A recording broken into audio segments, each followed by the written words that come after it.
My parents own a multi-million-dollar waste management company, and I've been working as the lowest guy on the crew without telling anyone who I am. I'm 22, just graduated from college a few months ago.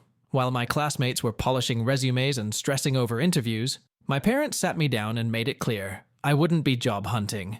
I'd be working for them. They run a massive waste management company like citywide contracts, fleet of trucks, recycling centers, the whole deal. It's their legacy, and they want me to take over someday.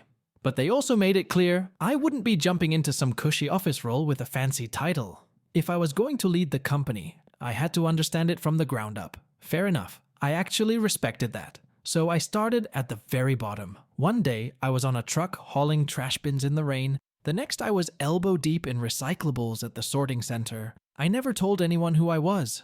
I wore the same uniform, followed the same schedule, and showed up like every other new guy. I wanted real experience. No special treatment, no shortcuts. At first, it was fine, humbling even.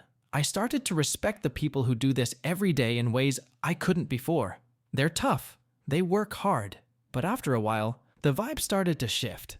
I was doing more and more of the grunt work, while others kicked back. I was told to straighten out the bins, clean up after others, do the new guy stuff constantly. I didn't complain. I kept my head down. I figured it was part of paying dues. But then came the day that broke me. It was raining hard, and we were already short-staffed. I barely slept the night before, showed up exhausted, and got drenched within the first hour.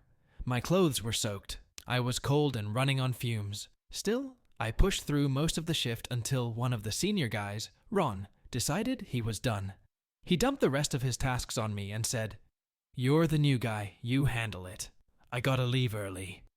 I snapped. Politely, but firmly, I told him no, I wasn't doing his work. I was done letting people pile on, just because they outranked me. He stared at me like I'd grown a second head. Then, with a smirk, he said, "Careful. Management might not like it if I start talking about your attitude." I looked him dead in the eye and said, "Then let's go to management right now." He blinked. Didn't say another word. Just walked off. That was the first time I've ever stood up for myself like that at work. I didn't play the "I'm the owner's son" card. I still haven't. But I'm starting to realize, being the boss's kid doesn't mean I have to accept being walked over to prove I'm humble. I'm here to learn not to be everyone's personal doormat.